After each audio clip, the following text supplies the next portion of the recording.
The morning sun cast long shadows across the military compound as Sarah Chen adjusted her civilian clothes and walked toward the weapons depot.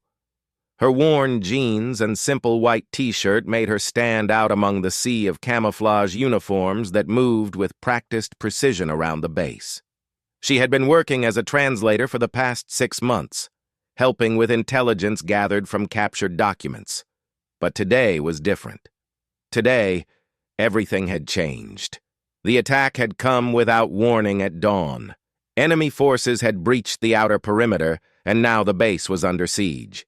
Every able-bodied person was being called to defend their position, but when Sarah had volunteered, the response had been less than encouraging. "Ma'am, with all due respect, this isn't a place for civilians," Sergeant Martinez had said, his tone polite but firm. "We have secure bunkers where non-military personnel should wait this out." But Sarah knew something the sergeant didn't. She knew that the intelligence she had been translating pointed to this being more than just a random attack. The enemy was looking for something specific, something that only she had full knowledge of. The documents she had been working with contained details about a weapons cache that the enemy desperately wanted, and she was the only one who had pieced together the full picture. Now, as she approached the weapons depot, she could hear the distant sound of gunfire getting closer. The base's outer defenses were slowly being overwhelmed, and it was only a matter of time before the enemy forces reached the inner compound. The weapons depot was a bustle of activity. Soldiers were grabbing rifles, ammunition, and tactical gear with the efficiency that came from years of training. Sergeant Williams, a burly man in his 40s, was overseeing the distribution of weapons. His weathered face showed the strain of the situation, but his voice remained steady as he barked orders. "Henderson, take Squad 3 to the eastern gate. Johnson, get your team set up on the communications building roof. Move it, people!" Sarah approached the counter where rifles were being distributed. The young private behind the counter looked at her with confusion when she stepped forward. "I need a rifle," she said simply, her voice calm despite the chaos around them. The private glanced around nervously before responding. Ma'am, I think you might be in the wrong place." "The civilian evacuation point is—" "I'm not evacuating," Sarah interrupted. "I need a weapon. I can help defend this base." Sergeant Williams overheard the conversation and walked over, his expression a mixture of disbelief and amusement. "Lady, I don't know what you're thinking, but this isn't a movie. This is real combat, and people die. You need to get to the bunkers where you'll be safe." "I know what real combat is," Sarah replied, meeting his gaze steadily. "And I know that if this base falls, those bunkers won't keep anyone safe for long. I can help." A few other soldiers had started to gather around, some chuckling at the scene unfolding before them. Corporal Davis, a young soldier who couldn't have been more than 20, shook his head with a smirk. "No offense, ma'am, but have you ever even held a rifle before? This isn't like the shooting ranges back home. These enemies don't stand still and wait for you to line up your shot." The laughter from the gathered soldiers was not malicious, but it stung nonetheless. Sarah understood their perspective. To them, she was just another civilian who had watched too many action movies and thought she could play soldier. They had no way of knowing about the years she had spent in training, about the missions she had completed, or about the reasons she now lived under a different identity. "Look, miss." Sergeant Williams paused, realizing he didn't know her full name. "Chen. Sarah Chen." "Miss Chen, I'm sure you want to help. But the best way you can help is by staying out of our way. We've got trained soldiers who know what they're doing." "This isn't the time for volunteers." Another explosion echoed in the distance, closer this time. The enemy was making steady progress toward the main compound. Sarah could see the tension on the faces around her increasing with each passing minute. "Please," she said, her voice taking on an edge of urgency, "just give me a rifle and let me prove what I can do. You're going to need every person who can shoot straight." Private Johnson, the soldier distributing weapons, looked to Sergeant Williams for guidance. The sergeant shook his head firmly.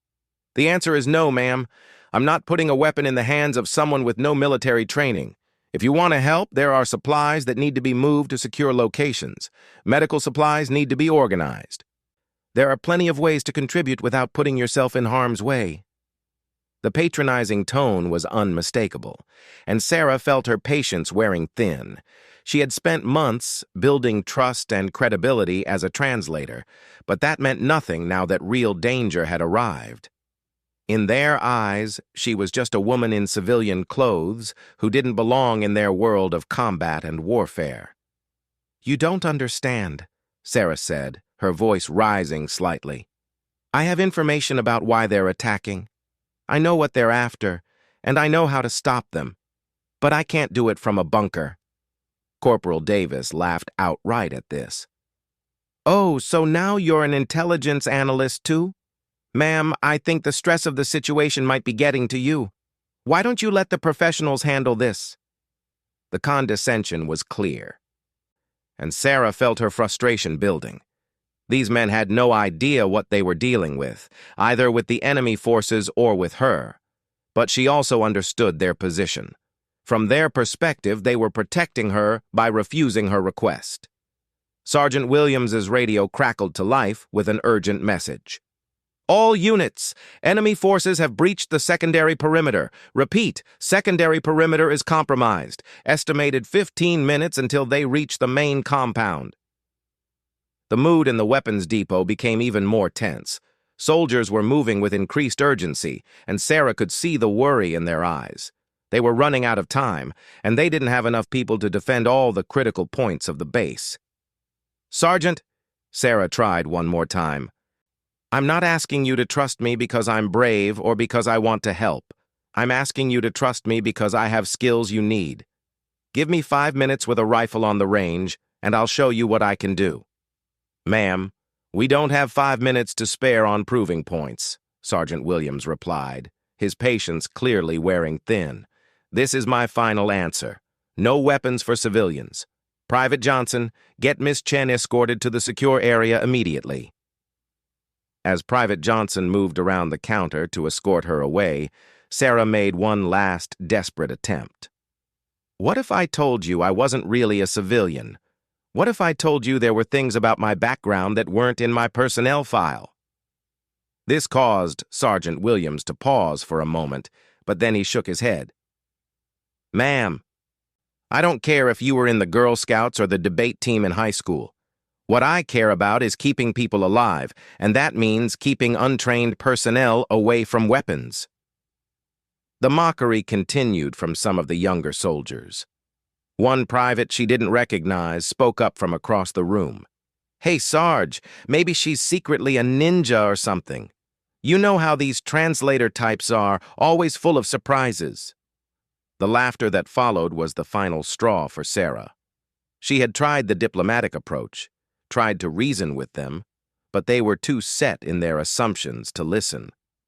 She realized that words alone weren't going to convince them. She needed someone with higher authority, someone who might have access to information about who she really was. "Where is Colonel Harrison?" she asked, naming the base commander. "The colonel is busy coordinating our defense," Sergeant Williams replied. "He doesn't have time for civilians who want to play soldier." "Then get me someone who does have access to classified personnel files," Sarah said, her voice taking on a tone of command that hadn't been there before. "Someone who can verify my background." The change in her tone was subtle but noticeable. Sergeant Williams looked at her more carefully for the first time, studying her posture and the way she carried herself. There was something different about her now, something that didn't quite fit with his image of a civilian translator. "Ma'am, what exactly are you saying?" Before Sarah could answer, another radio call came through. "All units, be advised. Enemy forces are specifically targeting our communications center and intelligence office. This appears to be more than a random attack. Repeat, this is a targeted operation." Sarah's expression became grim. "That's what I've been trying to tell you. They're not here for a random attack. They're looking for specific intelligence, and they know exactly where to find it. The documents I've been translating have been piecing together their entire operation, and now they're here to stop that information from getting out. The soldiers around her were listening more carefully now. The idea that this attack was specifically targeted changed the dynamic considerably. If Sarah really did have critical intelligence, then her safety became even more important. Even if that's true, Sergeant Williams said, that's all the more reason to keep you in a secure location. If you have valuable intelligence, we need to protect you, not put you in danger. You're not understanding, Sarah replied, her frustration evident.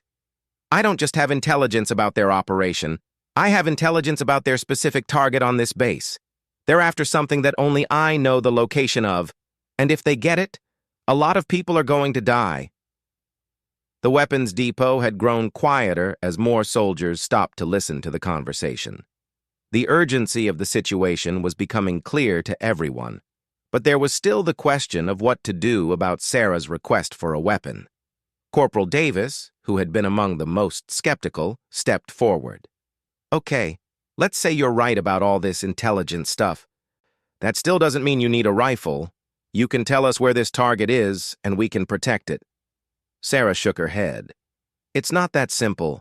The location is complicated, and the enemy has inside information about our security procedures. I'm the only one who knows the full picture, and I need to be able to defend myself when they figure out who I am. The sound of gunfire was getting noticeably closer now, and everyone in the depot could feel the tension rising. Time was running out, and decisions needed to be made quickly. Look, Sergeant Williams said, even if everything you're saying is true, I can't just hand out weapons without proper authorization. There are procedures, protocols that exist for good reasons. Your protocols are about to get a lot of people killed, Sarah replied, including possibly me, which means your mission fails anyway. It was at that moment that the depot doors burst open and several soldiers rushed in, their equipment covered in dust and their faces showing the strain of recent combat. Among them was Lieutenant Cooper, who had been coordinating the defense of the eastern perimeter. Sergeant Williams, Lieutenant Cooper called out, we need every available weapon and every person who can use one. The enemy forces are larger than we initially estimated, and they're using tactics that suggest they have detailed knowledge of our base layout. This confirmation of Sarah's claims about the attack being targeted caused a murmur among the gathered soldiers. Sarah saw her opportunity and stepped forward. Lieutenant, I've been trying to explain to your sergeant that I have critical information about this attack, and I need a weapon to help defend this base. Lieutenant Cooper looked at Sarah with the same skeptical expression she had been receiving all morning. Ma'am, I appreciate your willingness to help, but we need trained soldiers, not volunteers. The dismissive tone was familiar by now, but Sarah could see that time was running out for diplomatic solutions. The enemy was getting closer, and soon the argument about whether or not she should have a weapon would become academic. Lieutenant, Sergeant Williams interjected, this civilian claims to have intelligence about why the enemy is attacking and what they're after. She says the attack is targeted. Lieutenant Cooper's expression became more serious. What kind of intelligence? Sarah took a deep breath, realizing that she was about to reveal more than she had planned. I've been translating captured documents that detail a planned operation to retrieve a specific item from this base. The attack isn't random. They're here for something particular, and they have inside knowledge about our defenses. What item? Lieutenant Cooper asked. I can't discuss that in an open setting, Sarah replied. But I can tell you that if they get what they're looking for, it will compromise operations across the entire region. The lieutenant considered this information while the sounds of battle continued to grow closer. The decision about what to do with Sarah was becoming more pressing by the minute. It was then that the depot's radio system crackled to life with an announcement that would change everything. All units, be advised. We have intelligence suggesting that enemy forces may be targeting specific personnel on base. If anyone has information about their possible objectives, report to command immediately. Sarah looked directly at Lieutenant Cooper. Sir, I believe I'm one of those specific personnel they're targeting. And if I'm right, then keeping me in a bunker isn't going to protect me or anyone else." Lieutenant Cooper stared at Sarah for a long moment, processing her words. The sounds of battle were growing closer, and the tension in the weapons depot was becoming unbearable. Before he could respond to Sarah's claim about being specifically targeted, the depot doors opened again, and this time a figure that commanded immediate respect entered the room. General Morrison strode into the weapons depot with the bearing of a man who had seen countless battles. His silver hair was perfectly groomed despite the chaos outside, and his uniform showed not a single wrinkle. Behind him followed his aide, Captain Reynolds, and 2 military police officers. The general's presence immediately changed the atmosphere in the room, and all conversation stopped as soldiers snapped to attention. "As you were," General Morrison said, his voice carrying the authority of decades of command. His sharp blue eyes quickly scanned the room, taking in the organized chaos of weapon distribution and the tense faces of the soldiers. When his gaze fell upon Sarah standing near the counter, his expression remained unchanged, but something subtle shifted in his posture. Lieutenant Cooper immediately approached the general. "Sir, we're distributing weapons to all available personnel for base defense. We estimate enemy forces will reach the main compound within 10 minutes. "I'm aware of the situation, Lieutenant," General Morrison replied. "I'm here because we've received intelligence that suggests this attack is specifically aimed at retrieving classified materials and potentially targeting specific individuals." Sarah felt her heart rate increase. The general's words confirmed her worst fears about the nature of the attack. She stepped forward, knowing that this might be her only chance to reach someone with the authority to help. "General Morrison, sir," she said, her voice cutting through the military protocol with surprising clarity. "I believe I may be one of those targeted individuals." The soldiers around her looked shocked at her boldness in addressing a general directly, but General Morrison turned his attention to her with what appeared to be mild interest rather than annoyance. "And you are?" the general asked. "Sarah Chen, sir. I've been working as a translator in the intelligence division for the past 6 months. The documents I've been working with have revealed details about this attack, and I believe the enemy knows about my involvement." Sergeant Williams stepped forward, clearly uncomfortable with a civilian engaging directly with a general. "Sir, Miss Chen has been requesting a weapon, but per protocol, we cannot arm civilian personnel without proper authorization." General Morrison nodded slowly. "The sergeant is correct about protocol. However, these are not normal circumstances." He looked back at Sarah. "Miss Chen, what makes you believe you're specifically targeted?" Sarah took a deep breath, knowing that her next words would either gain her the support she needed or completely destroy her credibility. "Sir, the intelligence I've gathered suggests that the enemy has detailed knowledge of our personnel files and operations. They know who has been working on their captured documents, and they know what information has been compromised by our translations." "That's a serious claim," General Morrison said. "Do you have evidence to support this?" "The attack patterns, sir," Sarah replied. "They're not targeting random objectives. They went straight for our communications center and intelligence offices. That suggests they know exactly what they're looking for and where to find it." Captain Reynolds leaned forward and whispered something to the general.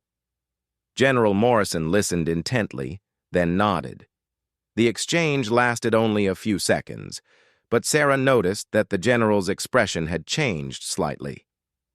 "Miss Chen," General Morrison said, "Captain Reynolds reminds me that some of our intelligence staff have backgrounds that aren't fully reflected in their standard personnel files. Are you suggesting that your background might be relevant to the current situation?" This was the moment Sarah had been dreading and hoping for simultaneously. She knew that revealing the truth about her past would change everything, but she also knew that time was running out. "Sir, my background in intelligence work extends beyond my current position as a translator," she said carefully. I have experience that might be valuable in the current situation, but I would prefer to discuss the details privately. The soldiers around them were listening intently, clearly curious about what Sarah was implying.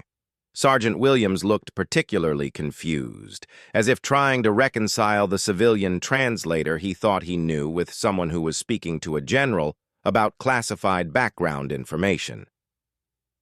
General Morrison studied Sarah's face carefully. There was something in her bearing, in the way she held herself and spoke, that suggested military training. It was subtle, but his experienced eye caught details that others might miss. "Captain Reynolds," the general said, "check our classified personnel database. I want to see if there's additional information about Miss Chen's background that might not be in the standard files." Captain Reynolds pulled out a secured tablet and began entering commands. The device required multiple security clearances to access, and Sarah watched nervously as he navigated through various screens of classified information. While they waited, another urgent radio message crackled through the depot's communication system. "All units, enemy forces have breached the inner perimeter. Repeat, inner perimeter has been breached. Estimated 5 minutes until they reach the main compound." The urgency of the situation was becoming critical. General Morrison's expression grew grimmer as he realized how little time they had left. "Sir," Sarah said, "regardless of what that database shows, I need you to know that I have specific knowledge about what the enemy is after, and I have the skills to help stop them. But I need a weapon to do it." "Miss Chen," General Morrison replied, "I understand your eagerness to help, but I cannot authorize weapons distribution based solely on claims about hidden qualifications." It was then that Captain Reynolds looked up from his tablet with an expression of surprise. "Sir, there is additional information in the classified database, but it's heavily restricted. I need your direct authorization to access it." "Granted," General Morrison said immediately. Captain Reynolds entered another series of security codes, and Sarah watched his expression change as information appeared on his screen. The captain looked from the tablet to Sarah and back again, clearly shocked by what he was reading. "Sir," Captain Reynolds said quietly, "I think you need to see this personally." General Morrison took the tablet and began reading. Sarah watched his face carefully, looking for any sign of recognition or understanding. The seconds stretched into what felt like hours as the general absorbed whatever information was displayed on the screen. Finally, General Morrison looked up at Sarah, and she could see that his entire perception of her had changed. The polite interest had been replaced by something that looked very much like recognition. "Miss Chen," he said carefully, "according to this information, your previous military designation was quite specialized." Sarah felt her heart pounding. She knew that once the truth was revealed, there would be no going back to her quiet life as a translator.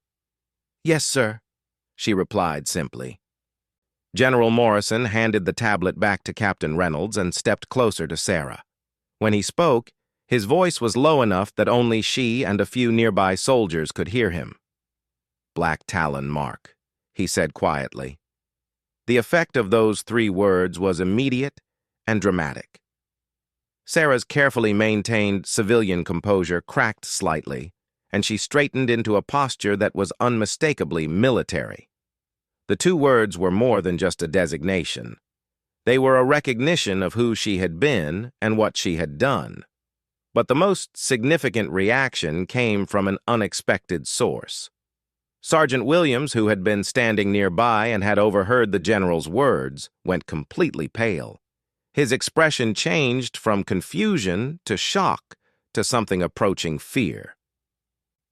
"Did you just say Black Talon mark?" Sergeant Williams asked, his voice barely above a whisper. General Morrison looked at the sergeant with interest. "You're familiar with that designation?" "Sir," Sergeant Williams said, his voice shaking slightly. "Every special operations soldier knows about Black Talon mark. That's the designation given to the most elite covert operatives. They're the ones who handle missions that don't officially exist. The other soldiers in the immediate area had stopped what they were doing to listen. The name Black Talon Mark was legendary in military circles, though very few people knew any details about the individuals who carried that designation. Corporal Davis, who had been among the most skeptical about Sarah's abilities, stepped forward with a look of disbelief on his face. "That's not possible," he said. "Black Talon operatives they're like ghosts. Nobody knows who they are."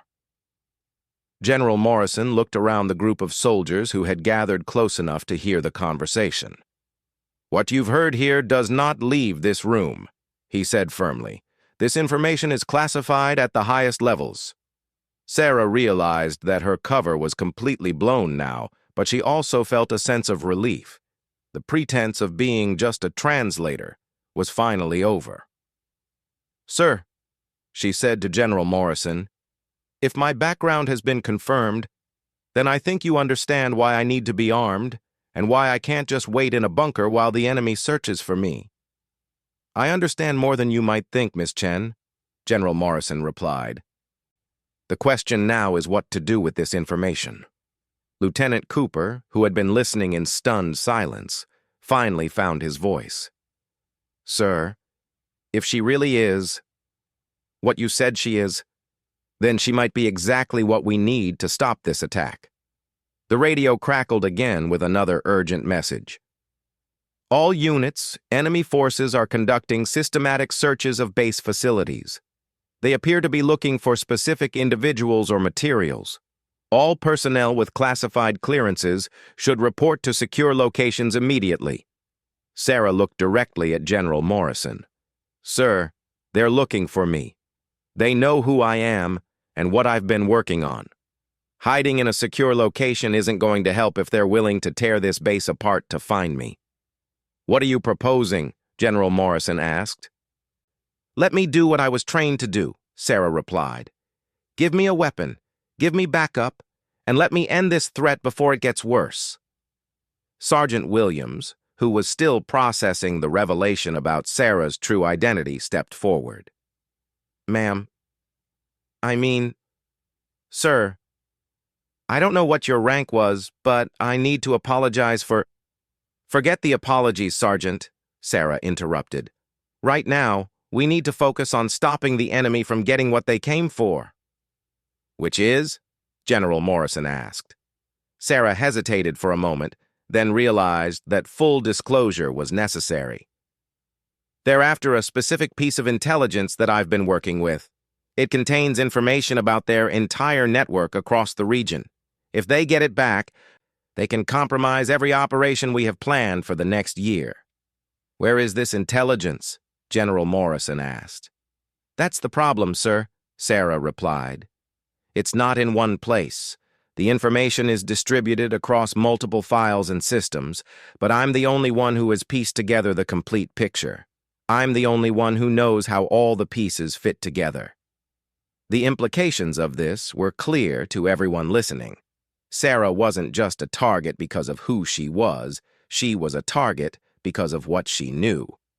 "So if they capture you," Lieutenant Cooper began. "They get everything," Sarah finished. "Every operation, every agent, every safe house. The entire intelligence network gets compromised." General Morrison was quiet for a moment, clearly weighing his options. The sound of gunfire was getting closer, and they could hear explosions from somewhere on the base. "Sergeant Williams," the general finally said, "issue Miss Chen whatever weapons and equipment she requests." "Yes, sir," Sergeant Williams replied immediately, his tone completely different from his earlier dismissive attitude. As Sergeant Williams moved toward the weapons rack, Sarah felt a mixture of relief and apprehension. She was finally going to be armed and able to defend herself, but she also knew that the real danger was just beginning. "Sir," she said to General Morrison, "there's something else you need to know. This attack isn't random, and it's not just about retrieving intelligence. The enemy has inside information about our base layout and security procedures. Someone on the inside has been feeding them information. This revelation sent a chill through everyone who heard it. The idea that there was a traitor on the base changed the dynamics of the entire situation. "Do you have evidence of this?" General Morrison asked. "The timing and precision of their attack," Sarah replied. "They knew exactly when our outer patrols would be at their weakest point. They knew which facilities to target first. That kind of information doesn't come from external surveillance." Captain Reynolds looked grave as he processed this information. "Sir, if there's a security breach at that level, we need to assume that all of our defensive plans may be compromised." "Agreed," General Morrison said, "which means we need to adapt our strategy immediately." Sarah stepped closer to the general. "Sir, I have an idea about how to turn this situation to our advantage, but it's going to require me to be in the field, not locked away in a secure bunker." "What did you have in mind?" General Morrison asked. "If they're looking for me specifically, then let's give them what they want," Sarah said. "But on our terms." General Morrison studied Sarah's face carefully, weighing the risks of her proposed plan against the rapidly deteriorating situation on the base. The sounds of combat were now clearly audible from multiple directions, and reports were coming in over the radio every few seconds about enemy advances. "Explain your plan," he said firmly. Sarah moved to the weapons counter where Sergeant Williams was preparing equipment for her. She selected a standard military rifle with practiced efficiency, checking the weapon with movements that were clearly automatic and well-rehearsed. The soldiers watching her could see immediately that she handled the weapon like someone who had used it countless times before. "The enemy knows I'm here, and they know what I look like," Sarah began, adjusting the rifle's sights with quick, precise movements. "They're going to keep searching until they find me, which means they'll tear this base apart and put everyone at risk. Instead of letting them hunt me, I propose we set up a controlled encounter." She slung the rifle across her shoulder and began selecting additional equipment: tactical vest, ammunition, communications gear. Her choices were smart and efficient, taking only what was necessary for mobility and effectiveness. "Sir," Lieutenant Cooper interjected, "with respect to her qualifications, using a high-value target as bait is extremely risky." "The risk is higher if we don't act," Sarah replied. "Every minute they spend searching is another minute they have to extract intelligence and compromise our security. We need to end this quickly." General Morrison nodded slowly.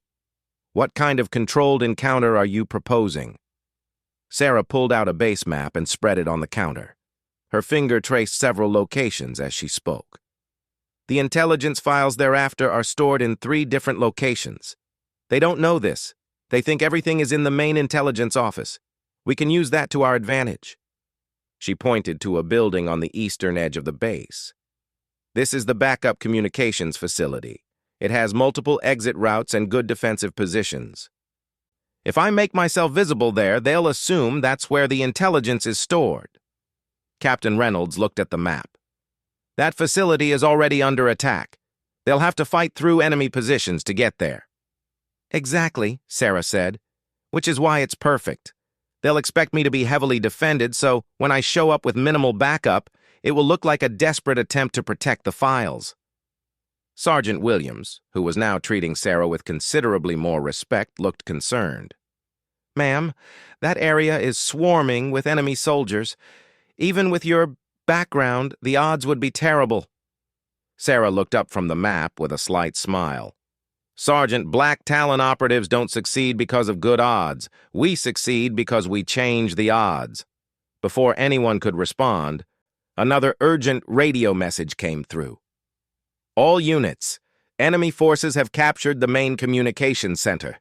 They're conducting systematic searches of all intelligence personnel. This is now a Priority 1 security breach." The news hit everyone in the weapons depot like a physical blow. If the enemy had captured the main communications center, they would soon have access to personnel files and would be able to identify exactly who they were looking for. "Sir," Sarah said to General Morrison, "we're out of time for careful planning." I need to move now before they finish going through those files. General Morrison made his decision quickly. Captain Reynolds, coordinate with our remaining forces to provide support for Miss Chen's operation. Lieutenant Cooper, I want you to personally oversee her backup team. Sir, Lieutenant Cooper said, what size team should we prepare? Sarah shook her head. No team. I work alone. This statement caused a stir among the soldiers. The idea of sending anyone, even a black Talon operative, into enemy-held territory alone seemed like suicide. That's not acceptable, General Morrison said firmly.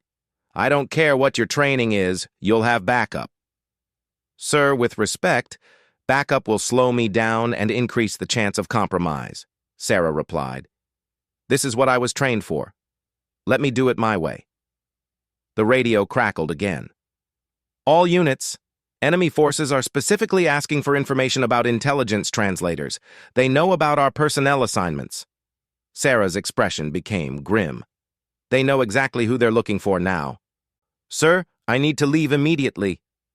General Morrison struggled with the decision for a moment, then nodded. Go, but you'll have radio contact at all times, and we'll have sniper support positioned to assist if needed. Understood, sir, Sarah replied, checking her equipment one final time. As she prepared to leave, Sergeant Williams approached her. Ma'am, I owe you an apology. I should have listened when you first asked for help. Sarah looked at him with understanding. Sergeant, you were doing your job. Protecting untrained civilians is the right call 99% of the time. Today just happened to be the exception. She turned to address the group of soldiers who had gathered around. When this is over, we never had this conversation. My identity stays classified. Understood? The soldiers nodded their agreement, clearly still processing the revelation about who she really was. Sarah moved toward the depot exit, but General Morrison called after her. Miss Chen, what's your real name? She paused at the door. For operational security, sir, that information is compartmentalized above your clearance level. But when this is over, you can call me Lieutenant Colonel Chen. With that revelation, she stepped out into the chaos of the embattled base. The scene outside was one of organized military urgency mixed with the stress of combat.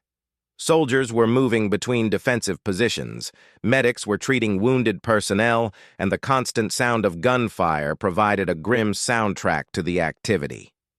Sarah moved through the base with a combination of stealth and confidence that impressed the soldiers who saw her pass. She seemed to know exactly where enemy positions were likely to be and how to avoid them, moving through areas that other personnel were avoiding entirely. Her destination was the backup communications facility, but getting there required crossing nearly half the base while avoiding enemy patrols. She had studied the base layout extensively during her months as a translator, but now she was seeing it from a completely different perspective.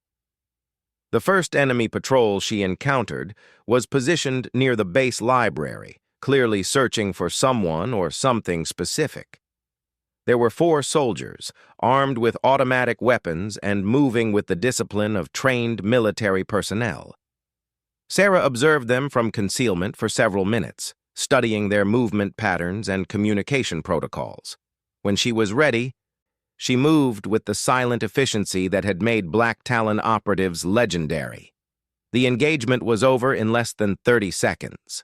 The enemy soldiers never had a chance to raise an alarm or even understand what had happened. Sarah's training had taught her that the most effective combat was the kind that ended before the enemy realized it had begun. She continued toward the communications facility, but soon realized that the enemy forces were more extensive than the initial reports had suggested. There were at least twice as many soldiers as expected, and they were conducting their search with military precision. More concerning was the fact that they seemed to know exactly where they were going. This wasn't a random search. They had specific objectives and were moving toward them systematically. Sarah's radio crackled with a message from General Morrison. Black Talon, what's your status? Proceeding to objective. she replied quietly. Enemy force strength is higher than estimated. They're definitely working from inside intelligence. Do you need backup? General Morrison asked. Negative. Maintaining operational security. As she approached the communications facility, Sarah could see that it was already under attack. Enemy soldiers had surrounded the building, and there were signs of intense combat. Several base personnel were pinned down inside, unable to escape. This complicated her plan significantly. She had intended to use the facility as bait, but now there were friendly forces trapped inside who would be at risk if she proceeded with her original strategy.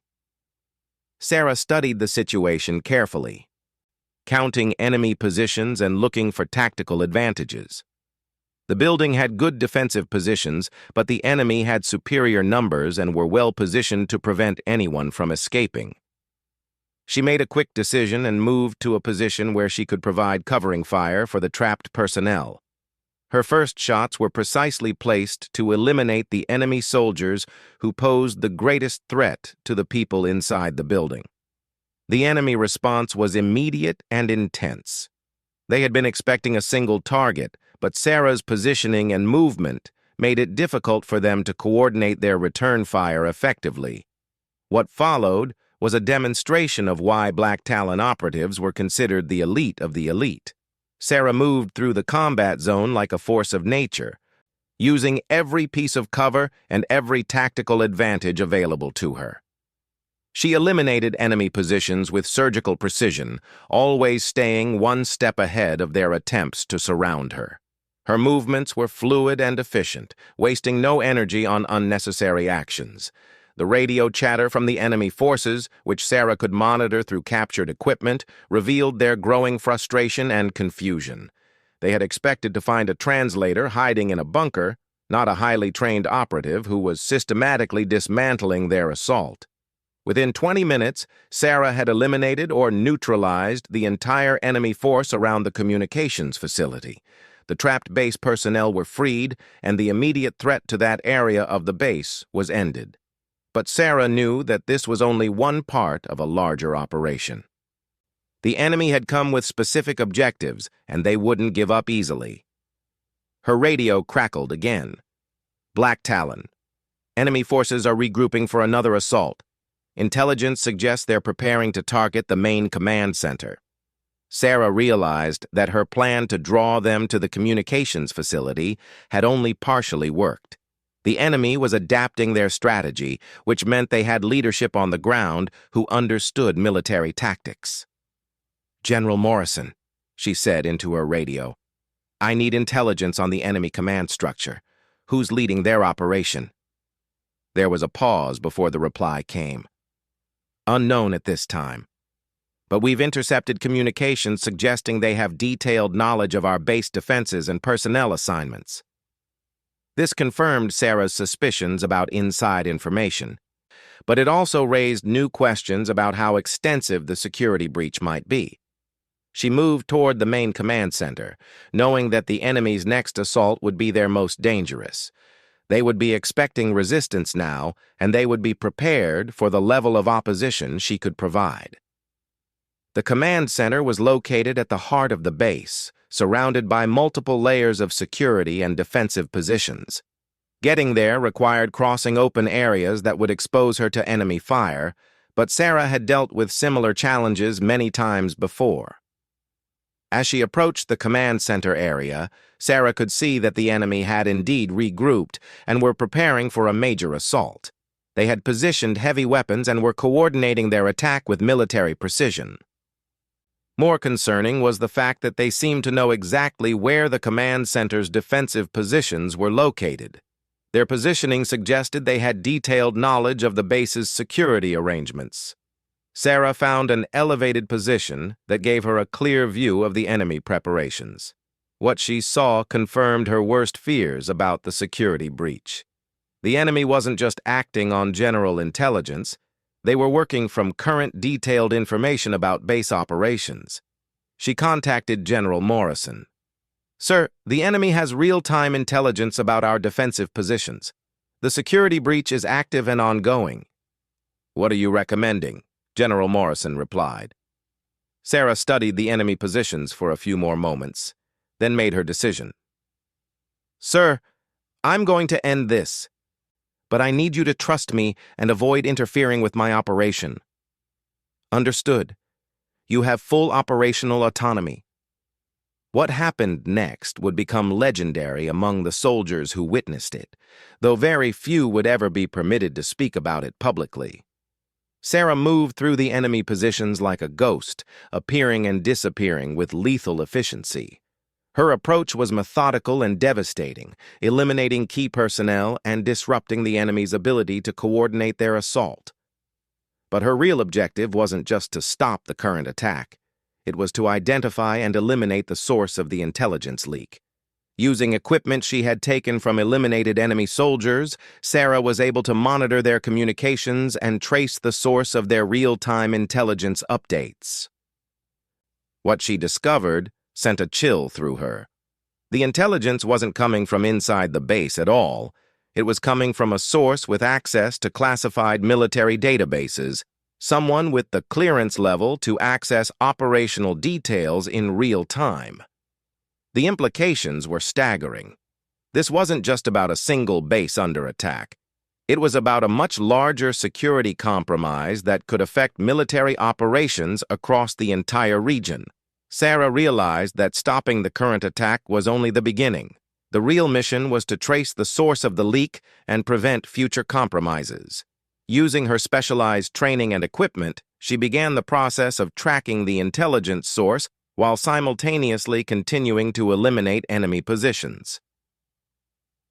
The final phase of the operation required skills that went far beyond traditional combat training.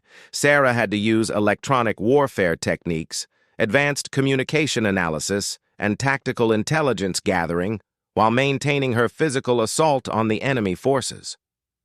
When the dust settled 2 hours later, the attack on the base had been completely repelled. Every enemy soldier had been either eliminated or captured, and the immediate threat was over. But more importantly, Sarah had traced the source of the intelligence leak to a compromised communications satellite that was being used to intercept military communications. The discovery led to a much larger counterintelligence operation that would prevent similar attacks in the future.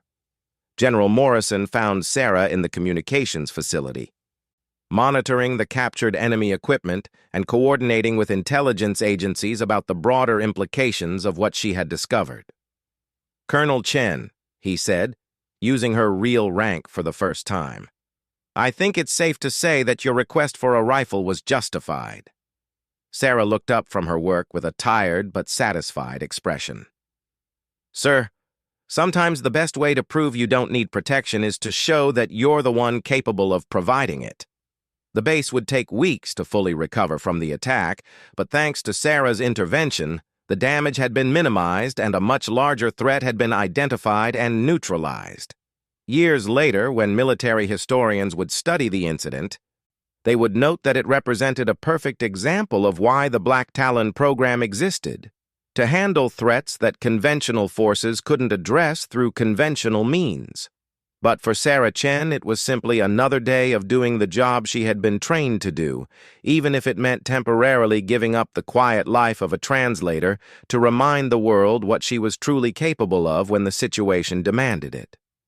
The mockery she had faced that morning seemed like a lifetime ago, but it had taught her something valuable about the importance of proving yourself through actions rather than words. Sometimes the most effective response to doubt was simply to demonstrate that the doubt was misplaced. As she filed her final report on the incident, Sarah made a note to herself. The next time someone questioned her qualifications, she would remember that the best answer was not an argument, but a demonstration of competence that spoke for itself.